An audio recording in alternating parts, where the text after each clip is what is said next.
సంతానలేమితో బాధపడుతున్నారా? 899 రూపాయలకే fertility assessment package. వివరాలకి సంప్రదించండి. నమస్కారం, మీరు చూస్తున్న సుమన్ టీవీ. నేను మీ కీర్తి. నాతో పాటు ప్రముఖ ఆస్ట్రాలజర్ బ్రహ్మశ్రీ నందిబట్ల శ్రీహరి శర్మ గురుగారు ఉన్నారు.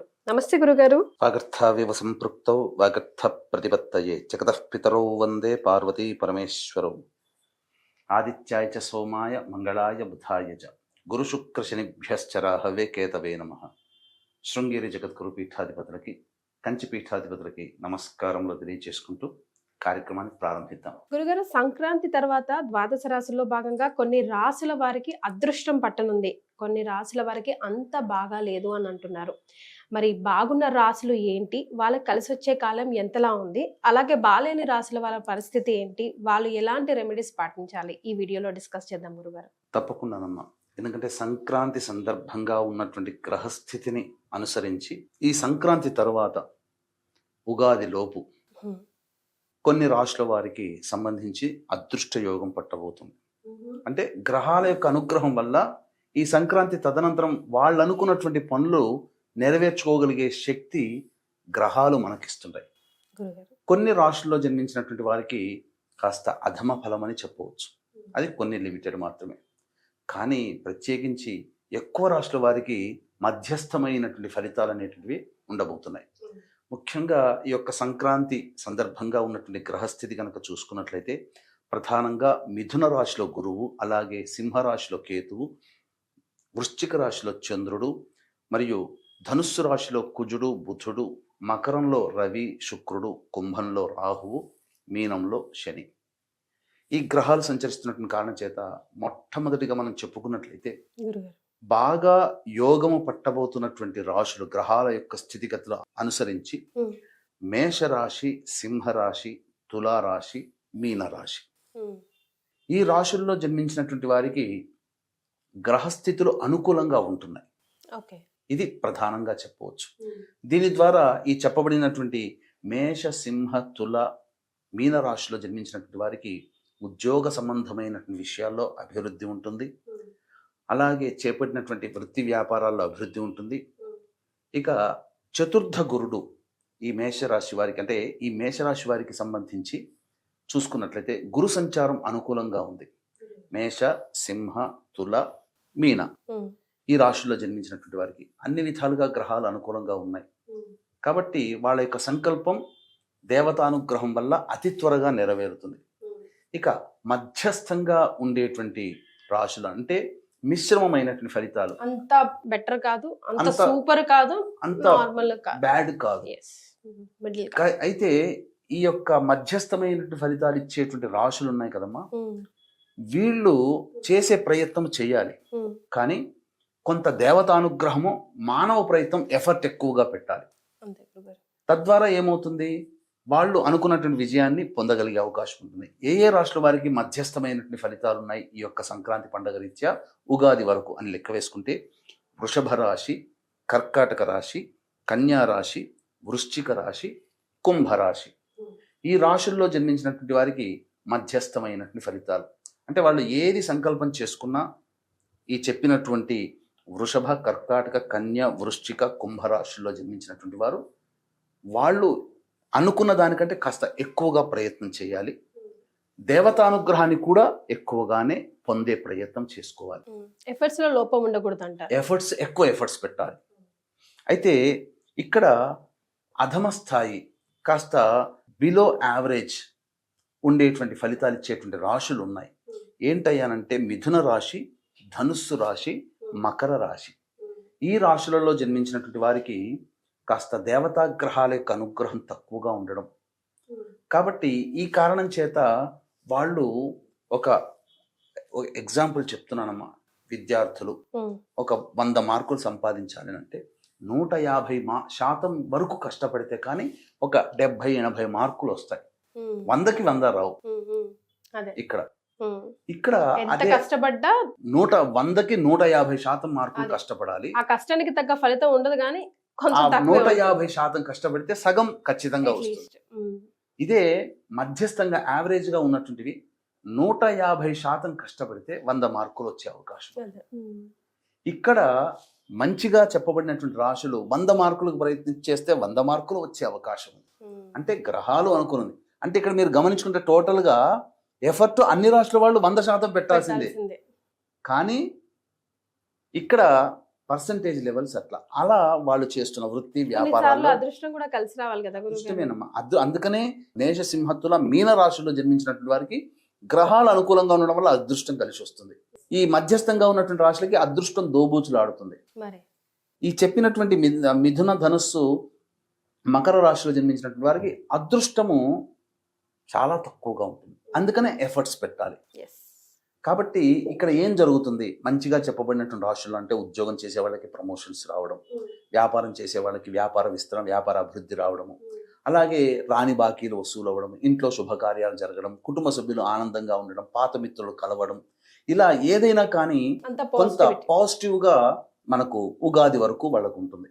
అదే మధ్యస్థంగా ఉన్నటువంటి వాళ్ళకి ఇంట్లో కాస్త చిరుబురులు ఆడుకున్నా బయట అందరూ ఆదరిస్తారు, లేదా బయట ఎన్ని ఇబ్బందులున్నా ఇంటికి వచ్చేసరికి భార్య పిల్లలు తల్లి తండ్రి మంచిగా ప్రేమగా చూసుకుంటారు. అంటే ఎక్కడో ఒక చోట నష్టపోయినా ఇంకో చోట మాత్రం వాళ్ళు ఫుల్ఫిల్ చేసుకుంటారు. ఇలా ఇప్పుడు మనం ఎఫర్ట్స్ పెడతాము, మనం డబ్బులు మనం కొంత లాస్ అవుతాం, కానీ రాని బాకీలో వాళ్ళు మనకు తీసుకొచ్చి డబ్బు ఇస్తారు ఆ టైంలో. ఇది అనమాట. అంటే ఒక వైపు పోతాం, ఇంకొక వైపు వస్తుంది. అదే అధమ రాశులైనటువంటి ఈ మిథున ధనుస్సు మకర రాశిలో జన్మించినటువంటి వారు ఉంటారు కదా. ఎందుకనంటే ఈ మిథున రాశి వారికి కనుక చూసుకున్నట్లయితే కంటక శని, ధనుస్సు రాశి వారికి చూసుకున్నట్లయితే ప్రధానంగా అర్ధాష్టమ శని, మకర రాశి వారికి దేవతాగ్రహం గురువు అనుగ్రహంగా లేడు. అందువల్ల పైగా రాశిలోనే రవి శుక్రుడు, వ్యయంలో కుజాబుతులు, ఇవన్నీ కూడా కాస్త ఏలిన నాటి శని దోషం లేదు అనే ఒక్కటి తప్ప మిగతా అన్ని గ్రహాలు అనుకూలంగా లేవు. అది ఇక్కడ మధ్యస్థంగా ఉన్నటువంటి రాశులు, గొప్పగా ఉన్నటువంటి రాశులకి గ్రహాలు అనుకూలంగా ఉండడం, ఎఫర్ట్స్ బాగా పెట్టుకుంటే చాలమ్మా. కానీ ఏది ఏమైనా అన్ని రాశుల్లో జన్మించినటువంటి వాళ్ళు ఈ సంక్రాంతి తర్వాత ప్రధానంగా కొన్ని పరిహారాలు చేసుకోక తప్పదు. అవి ఏంటి గురుగారు? ఎలాంటి రెమెడీస్ పాటించాలంటే అదృష్టం ఉన్నా కూడా టైంకి తలుపు తట్టాలి, అరే ఈ దారిలో మనకి బాగుంది అని తెలియాలన్నా కూడా దేవత అనుగ్రహం ఉండాల్సిందే గురుగారు. సో మరి ఎలాంటి పరిహారాలు పాటించాలంటారు? దేవతానుగ్రహం అంటే ఇక్కడ చెప్పాల్సిందమ్మ, వీక్షించేటువంటి మన సుమన్ టీవీ ప్రేక్షకులు కూడా ఈ దేవతానుగ్రహము కంటే కూడా ప్రధానంగా మానవ లోకంలో మనిషిగా పుట్టినటువంటి వాళ్ళకి కావాల్సింది మొట్టమొదటి పితృదేవత యొక్క అనుగ్రహము. ఎప్పుడు చెప్తారు ఎందుకనంటే పితృదేవతల అనుగ్రహం. కాబట్టి సంక్రాంతి అనగానే మనకు అందరికీ గుర్తొచ్చేటువంటిది పెద్దలకి పిండ ప్రదానము, తర్పణాది కార్యక్రమాలు, అలాగే మనకు చేతికి ఎడమ చేయి కుడి చేయి తెలవకుండా దానాది కార్యక్రమాలు చేయడం. ఇలా ఈ సంక్రాంతి పరంగా ఈ చెప్పినటువంటి అధమ స్థాయి, మధ్యస్థ రాశులు, మంచి రాశులు ఉన్న వాళ్ళు మొట్టమొదలు దేవతానుగ్రహం చెప్దాం, ఏం పరిహారం చేసుకోవాలి అని చెప్పి. కానీ ఖచ్చితంగా సంక్రాంతి పర్వదిన సందర్భంగా ఏ వ్యక్తి అయితే వారసుడిగా పుట్టినటువంటి వ్యక్తి ఖచ్చితంగా పితృదేవత ఆరాధన చేయమని శాస్త్రం. ఎవరైతే ఇది చేస్తారో వాళ్ళు చేసే ఎఫర్ట్లో దేవతానుగ్రహం ఆటోమేటిక్గా కలిగి తీరుతుంది. అందుకనే ఈ సంక్రాంతి పర్వదిన సందర్భంగా 12 రాశులు, 12 రాశుల్లో జన్మించినటువంటి వాళ్ళు వారసులు తమ తల్లిదండ్రుల యొక్క రుణం తీర్చుకునే అవకాశం ఈ సంక్రాంతి సందర్భంగా సంబంధించినటువంటి పిండ ప్రదానం, దగ్గరలో మంచి పురోహితుని పిలిపించుకొని పిండ ప్రదానము, తర్పణాది కార్యక్రమాలు, వస్త్రదానము, కూష్మాండ దానము, నువ్వుల దానము, ఇలా పెరుగు దానము, ఇలా మనకు తోచింది ఆ బ్రాహ్మడికి దానం చేయవచ్చు. ఒకవేళ పిండ ప్రదానం లేకపోతే తర్పణాది కార్యక్రమాలను చేసుకోండి. ఇవి పిండ ప్రదానం, తర్పణాది కార్యక్రమాలు చేయలేని వసతి ఉంటే కనీసం పొత్తర్లను స్వయం పాక దానమైన బ్రాహ్మణులకి ఇవ్వండి, లేదా అవకాశం ఉన్నటువంటి బీద వాళ్ళకి ఇంట్లో వండుకునే వస్తువులు దానం చేయండి పెద్దల పేరు మీద.